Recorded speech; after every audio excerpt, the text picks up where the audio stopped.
Welcome, everyone. I'm Melody Bahan. I'm the Executive Director of Minnesota Film and TV.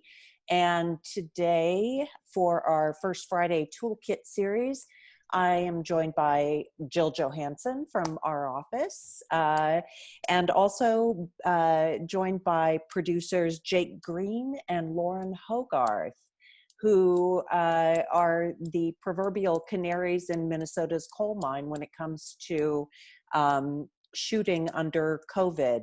They just wrapped their feature film, Polly Go, shot in Park Rapids and other areas of Minnesota. Jake and Lauren, welcome. Everyone is so excited about you having done this and really, really interested in hearing details about how it went. For everyone who's on, you can submit questions through the Q&A or the chat function. Jill and I will be monitoring those, and we'll try and get through all of those in the hour that we have. I just want to start by asking you, Jake and Lauren, can you tell me a little bit about kind of the process leading up to this? When were you originally scheduled to shoot? What happened? How did you pivot? And what did that mean? Sure, Lauren, you wanna Sure. run first? Yeah, why not? So we were originally looking. Well, if you go back far enough, we actually were looking at last summer.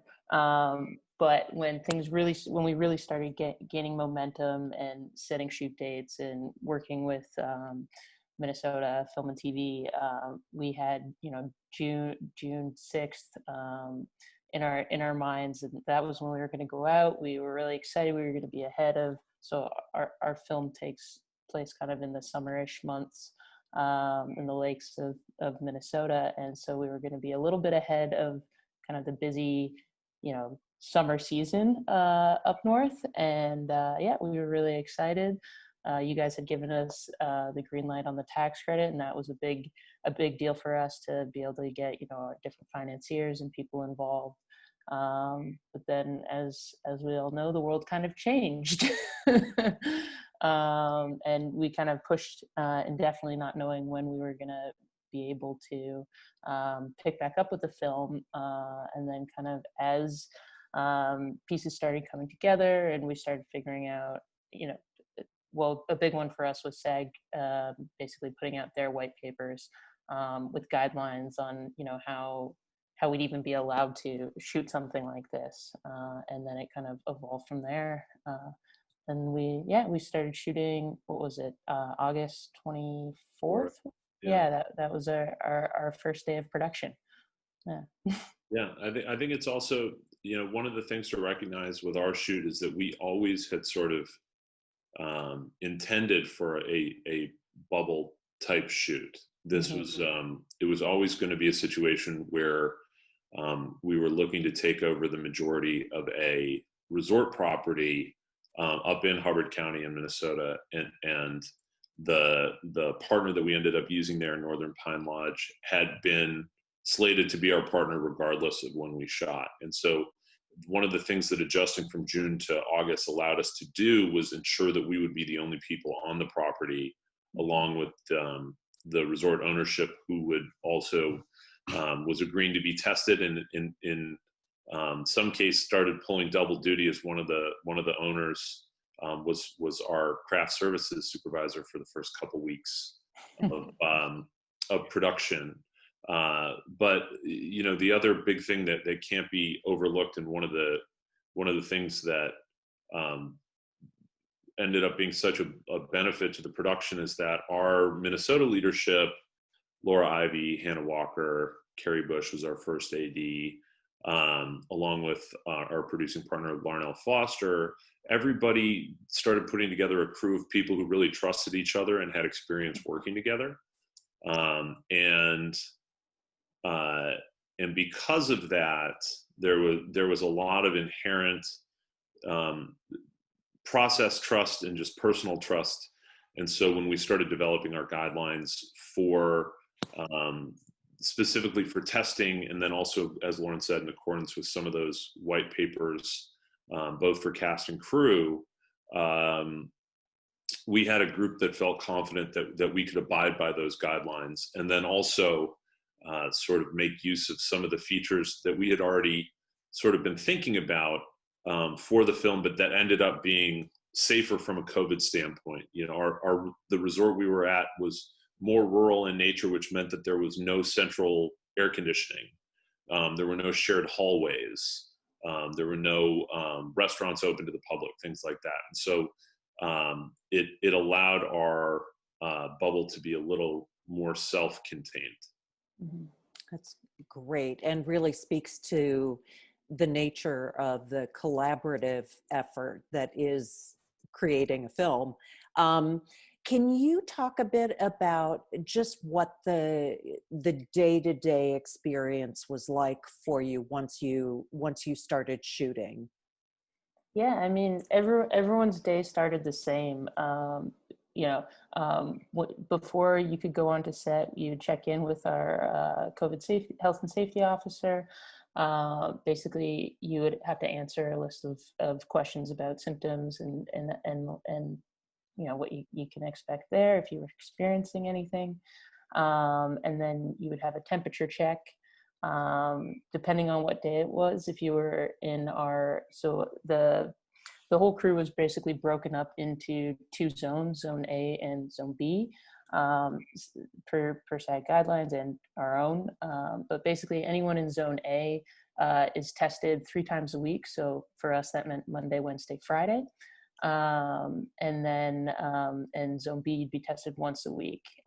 The distinction being that Zone B folks cannot be on set.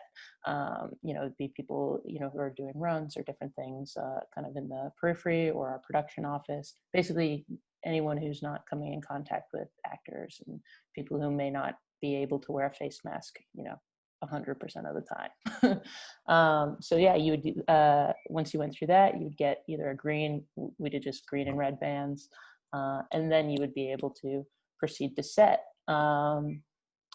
So that's kind of the start of the day, and then your whole day.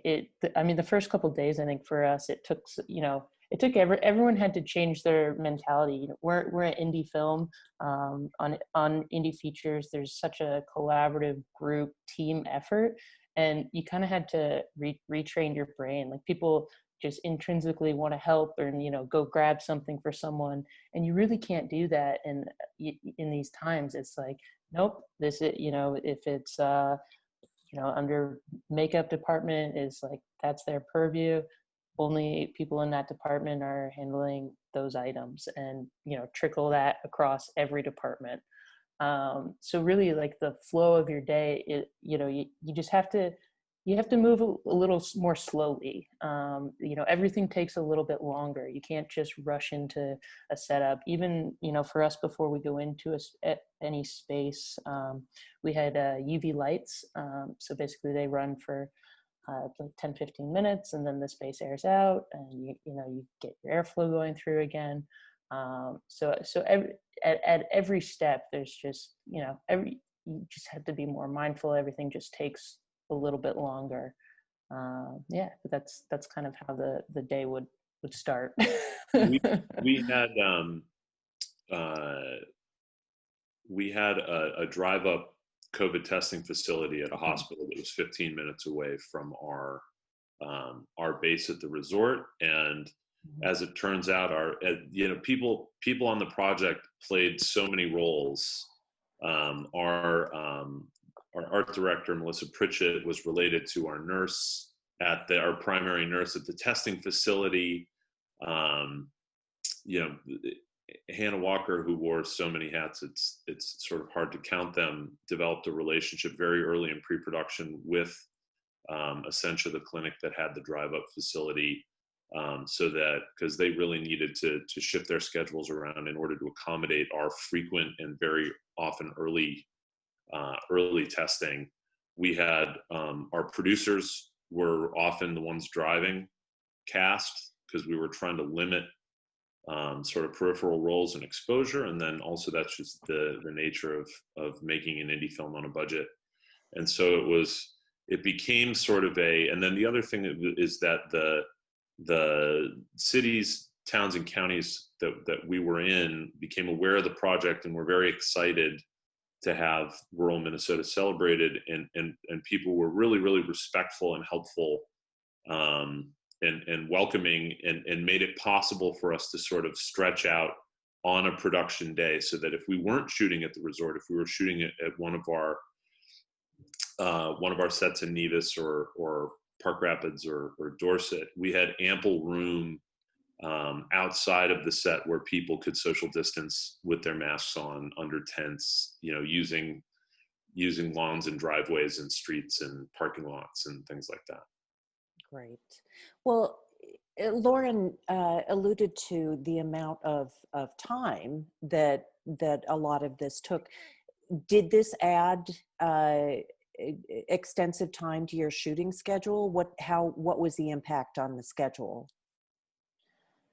We didn't adjust how many days we were shooting. Our days were certainly long. Our first AD could probably speak more to the challenges and all the many things she had to kind of roll up under her hat and the time it took. But it certainly took some adjusting, and just even us getting rolling as a production and figuring out, every production takes time to, figure out the crew and how everyone works together. And I think this just added a whole nother layer to that. Yeah.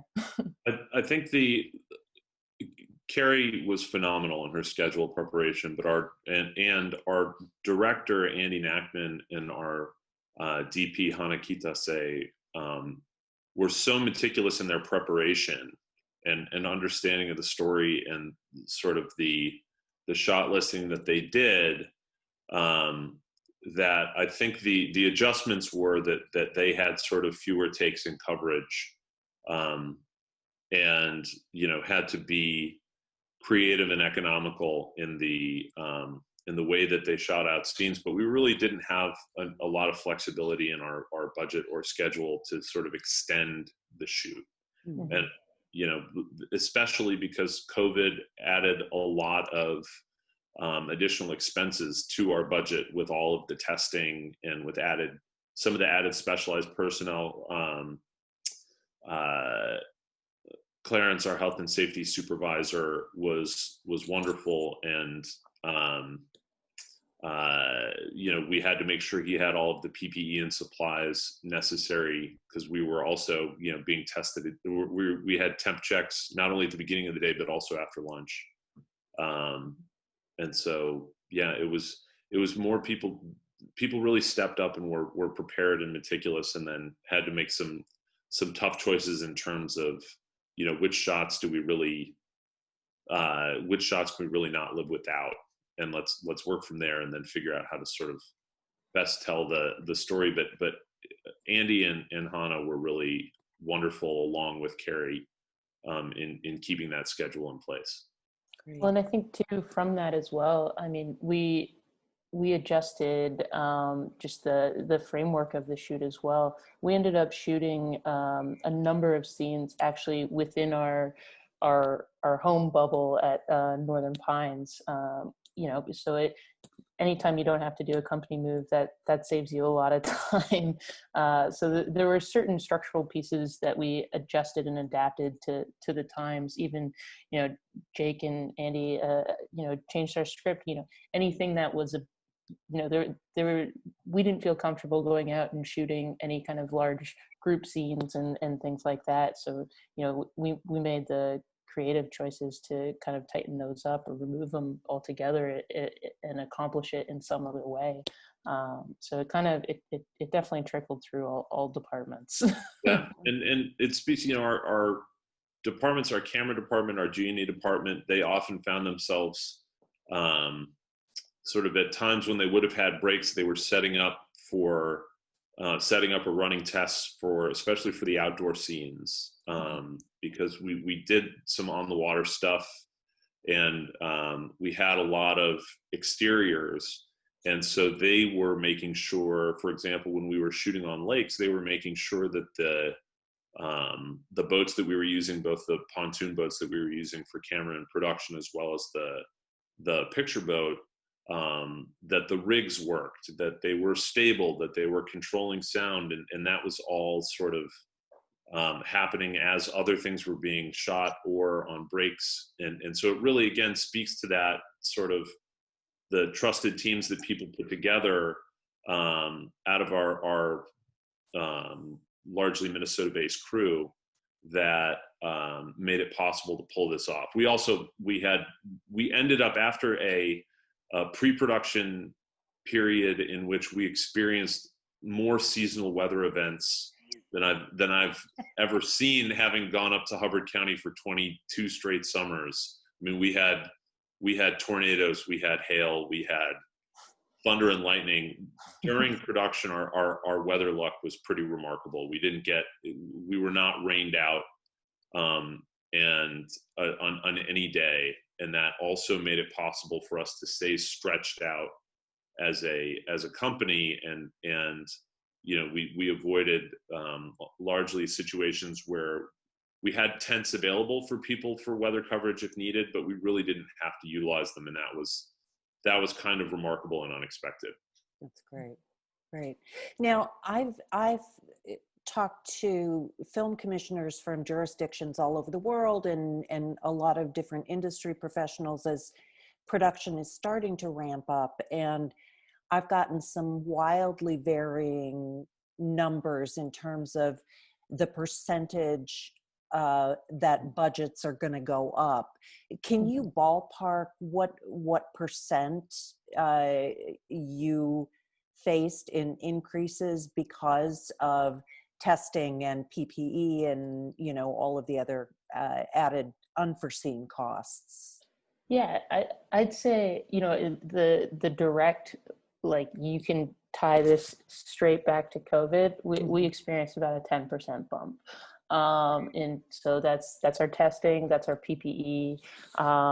We had to take on additional lodging costs because, you know, you couldn't group as many people together, that kind of thing. Even, you know, things like insurance, you know, quotes I would have had for productions last year, that they went up. And to kind of touch on insurance a little bit, it's like, and you can't actually, at this point, I know some people are working on it, but you know, you can't get insurance for COVID. And so, you then, you know, okay, well, I got to increase my contingency, because really it's like, if something goes wrong, this is on us, and we need to have our, you know, A, B, and C plans. But yeah, I would say at least 10% of like direct costs. Or I would say, if we're talking about cost tracing, yeah, we might get up closer to 20. But yeah, it was significant.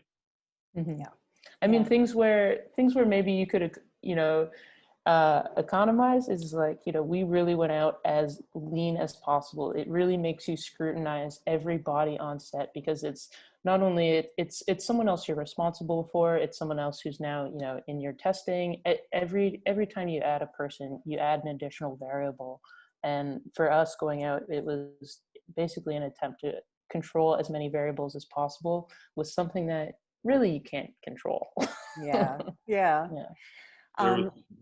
Yeah, I was going to say, to that end, there was also, you know, one of the major changes is that we envisioned initially a lot more social set, especially having such awesome, you know, Minnesota-based people who had family and friends and sort of useful folks that were only 3 hours away.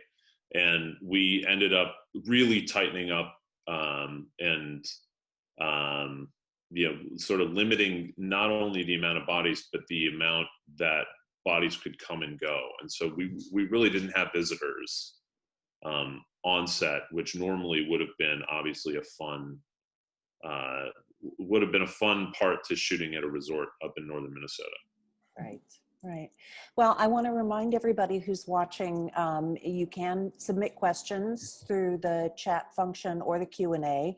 But now I want to just take a step back from COVID for a second and ask you both to give us a little bit of background about yourselves and how you ended up on this with this project in Minnesota.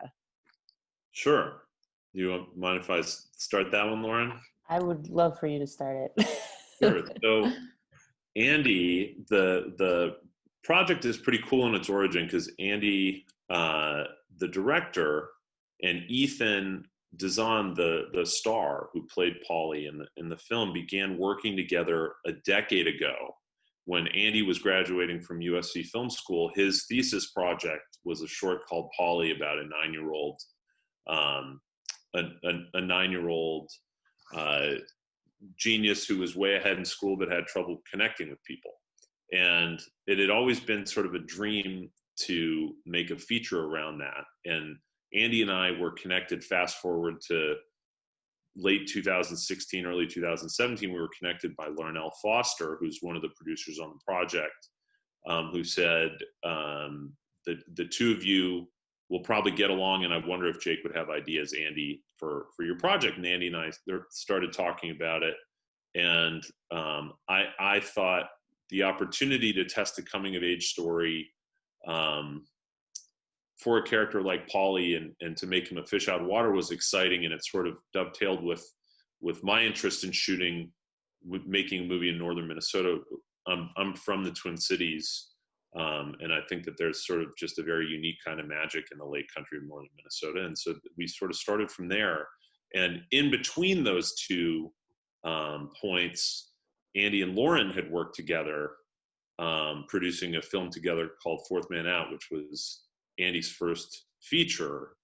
And so then the three of us all met a couple years ago in LA, and then the project just sort of jumped from there. Yeah, Jake had brought me some wild rice.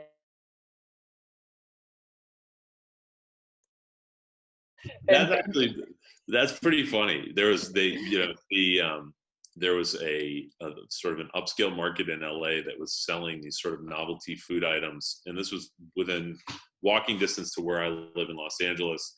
And they had this big jar of Minnesota wild rice, and it was overpriced, but I had it.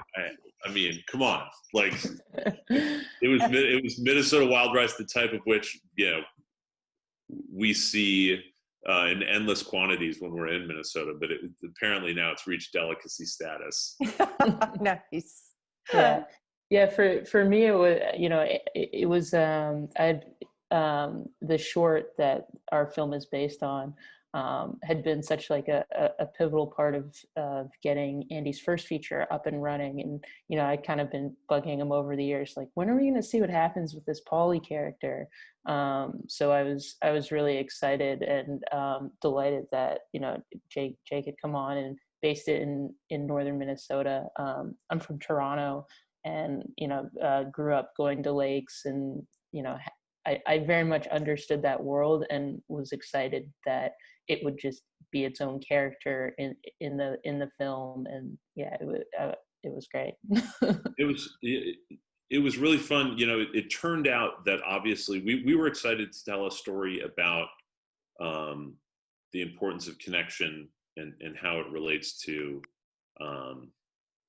ambition and insecurity and sort of a classic coming of age tale, and to be able to talk about the importance of human connection within sort of a creative community that had been formed amidst the pandemic really sort of took on another meaning.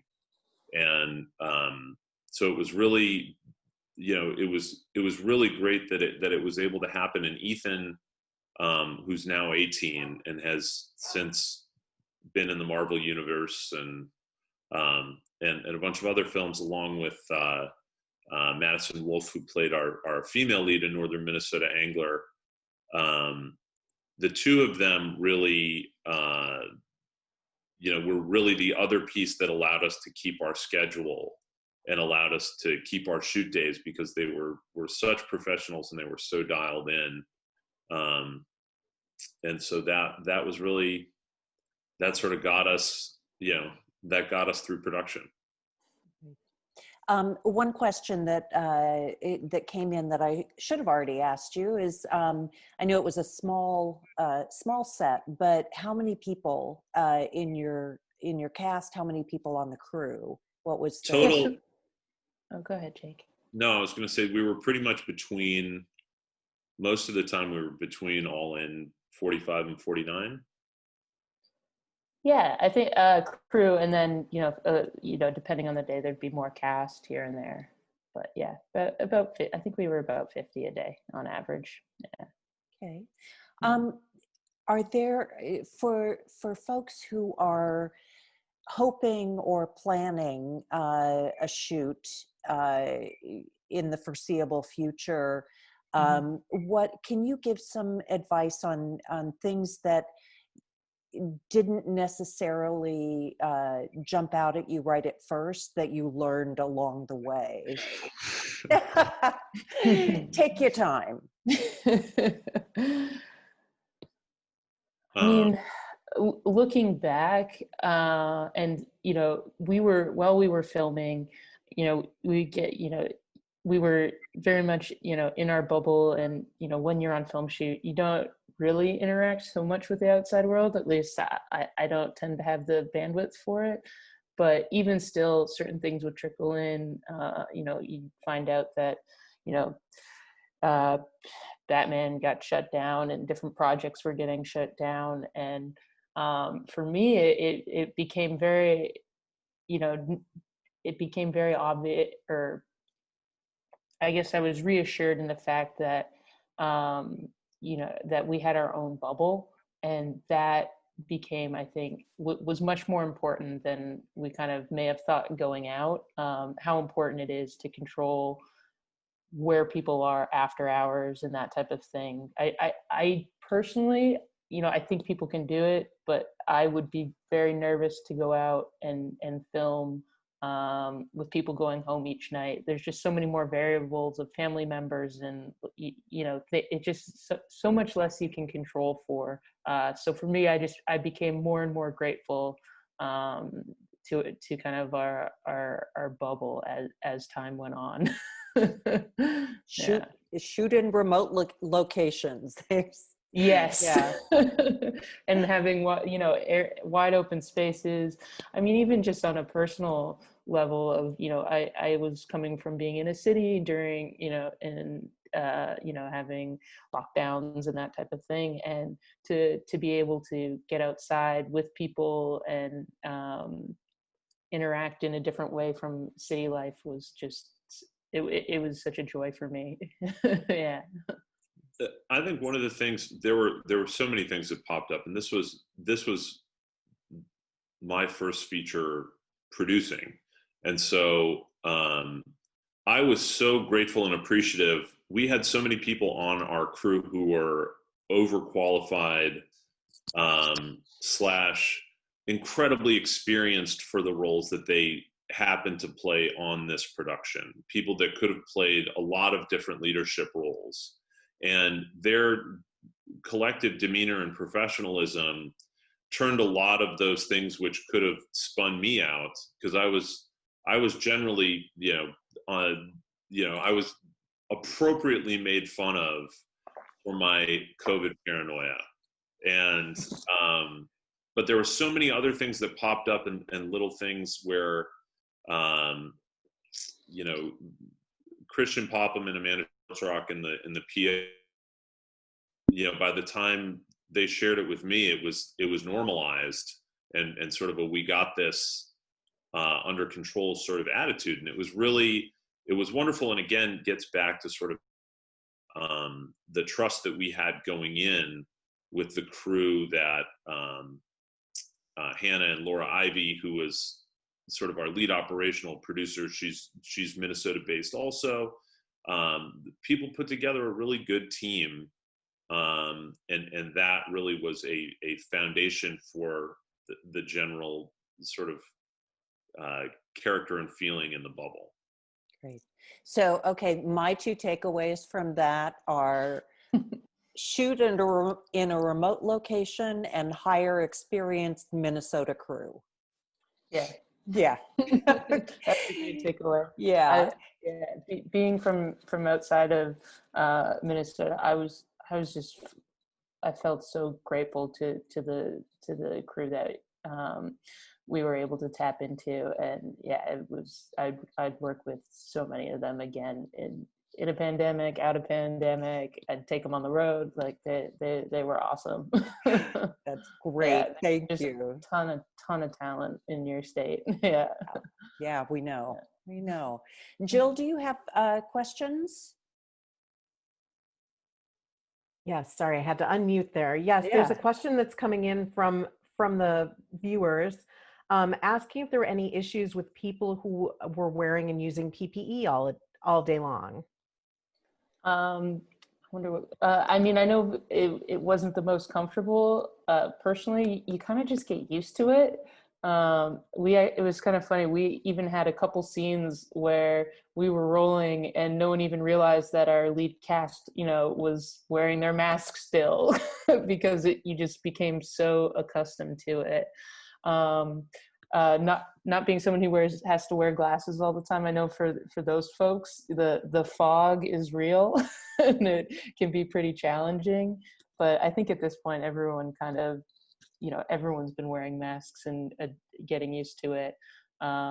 We had to mandate basically what masks were worn. Basically, they're the 3-ply blue ones you kind of see around. So those were our standard ones, and that was kind of a part of your morning routine that we spoke about earlier. You get a new mask each day, or if they break or you need a new one, they're basically around everywhere. But Yeah, it was early in one of our early production meetings. Laura Ivy smartly sort of told the crew, "Hey, make sure that you pay attention to the pace, like the physical pace that you're keeping when you have those masks on, and make sure you're also staying hydrated." Mm-hmm. And it was sort of the very wise advice early on that paid dividends. The other thing about getting to our weather lock is that it was. It was sort of unseasonably cold in northern Minnesota, literally 25 degrees colder than it was supposed to be at the end of August and beginning of September. Specifically, the beginning of September, we got hit with a crazy cold front.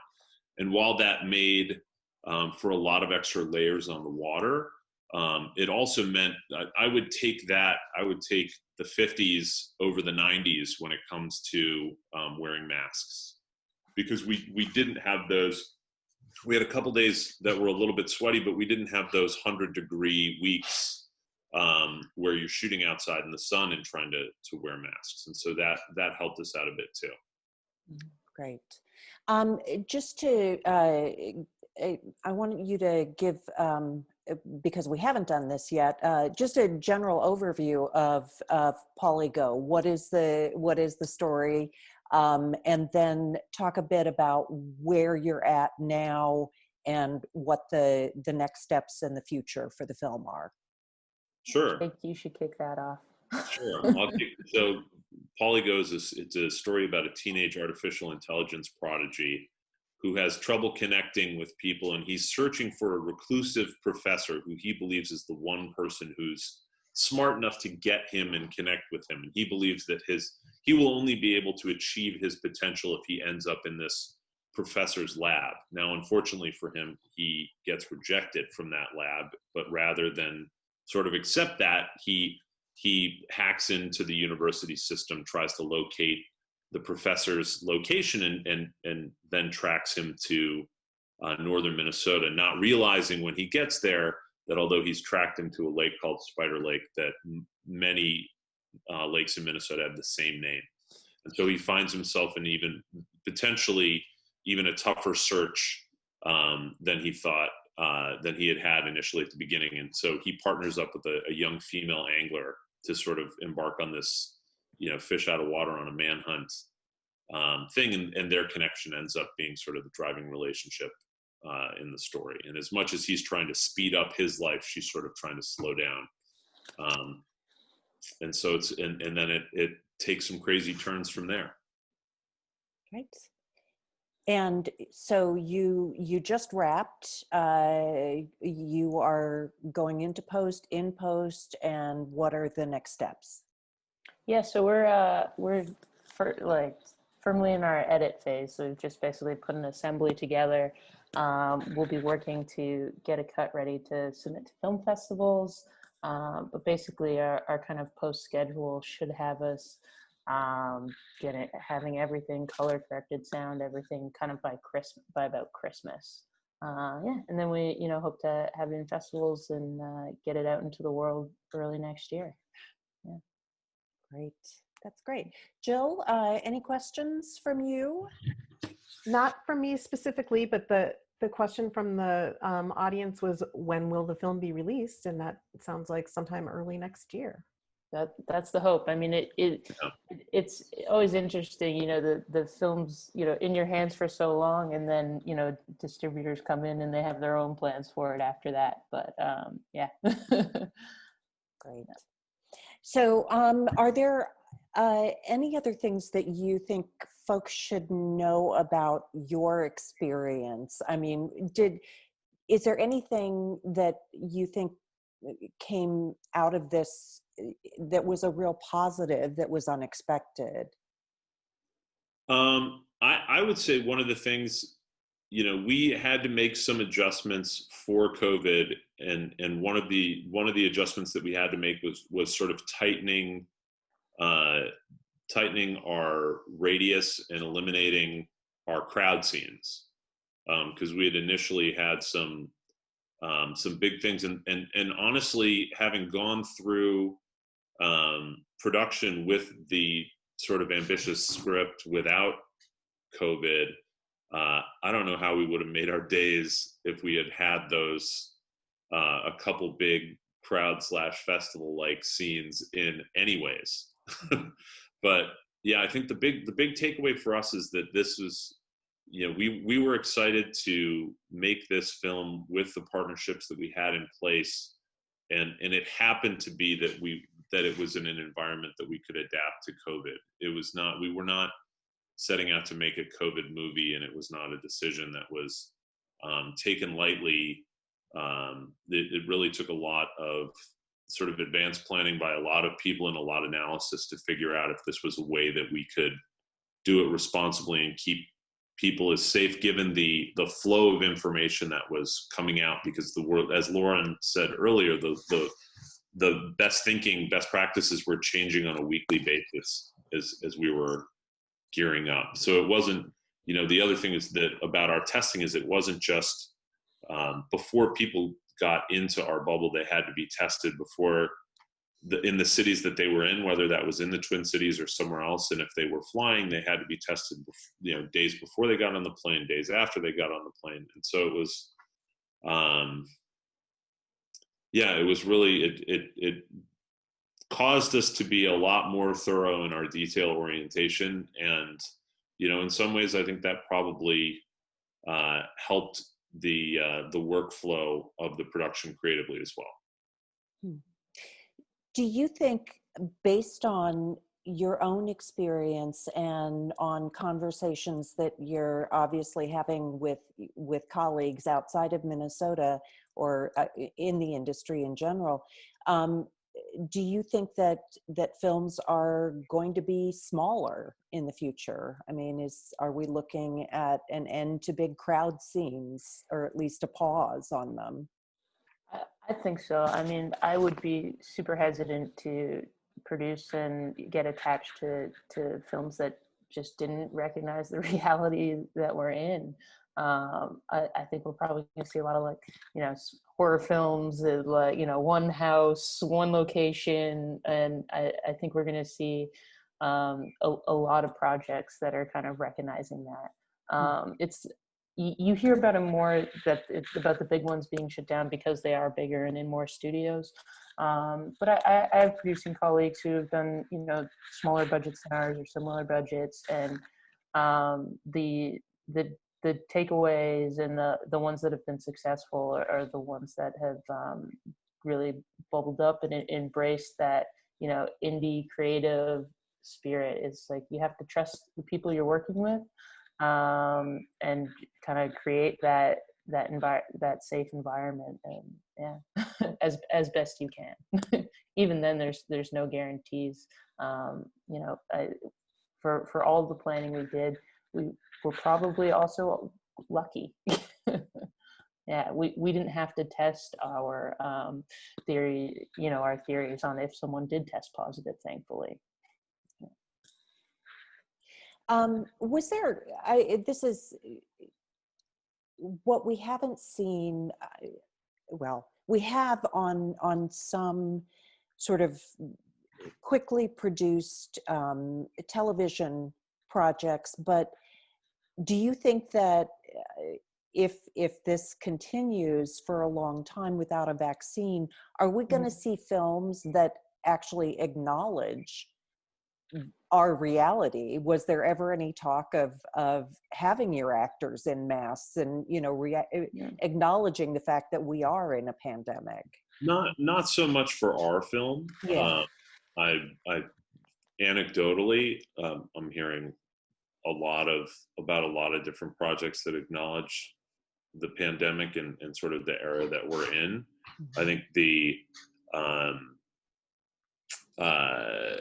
it certainly presents a number of challenges practically if actors are wearing masks while delivering dialogue, but it was never really a serious consideration for us because we were our story was not necessarily being pegged to a specific year. Right, right. So I know this is a question a lot of folks hate, but what is, can you both tell me what's next for you once you get through this do you have another project lined up that you're planning? And how is this going to have an impact on it? I mean, there always are projects sitting in the pipeline, and certainly, I mean, there are discussions about multiple Minnesota-based projects that are sitting in the pipeline. Obviously, you know, to the extent with which the state is able to partner with producers like us, like was done on this project, that would make it easier to greenlight those.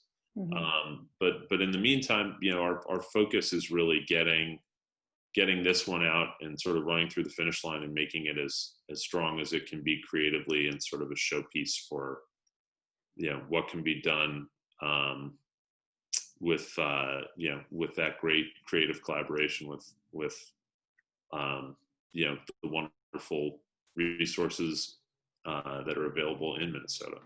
Yeah, I think I'd echo similar sentiment. I mean, with everything going on, this is a great time for development and lots of stories. And yeah, excited to see which ones come next. It certainly for me was a really great experience working in Minnesota, and I think I'd be fortunate to be able to work with those crews and yeah, you guys as well again. Yeah, it's, you know, another thing to keep in mind with just in terms of the partnership with Northern Minnesota on this is that in this environment, that's a largely seasonal economy. And the beginning of their season was really decimated when people were freaked out and not going up and spending time on lakes and spending money in restaurants. And when we were up there, the restaurant partners that we worked with and the catering partners and the lodging partners and then a lot of the local municipalities and city councils and chambers of commerce, everyone was super excited that we were coming up and bringing business there. And I think it also gave them, people told us, again, anecdotally, that they were really sort of blown away by the professionalism and work ethic that it takes to make art. And so to the extent that there are more opportunities for other Minnesota crews and filmmakers to go out to parts of the state and have those collaborative relationships where the folks up there become a part of the process, I think that's sort of the best way to spread the message about not only the impact on screen, but also the impact of the filmmaking process and how it can be a great thing for different parts of the state. That's great. What would you say to folks that are hesitant about moving forward right now? Would you encourage people to hold on in the hopes of a vaccine in the next year, or just throw caution to the wind and do it? Not throw caution to the wind. Yeah. Um, People haven't considered, like, everyone needs to decide for themselves, I think, what they're comfortable with. Yeah. And really, yeah, I mean, do the research, and yeah, I'd be hesitant to I think that's just such a personal decision, but I think, yes, art can be created and people can be creative and work can happen.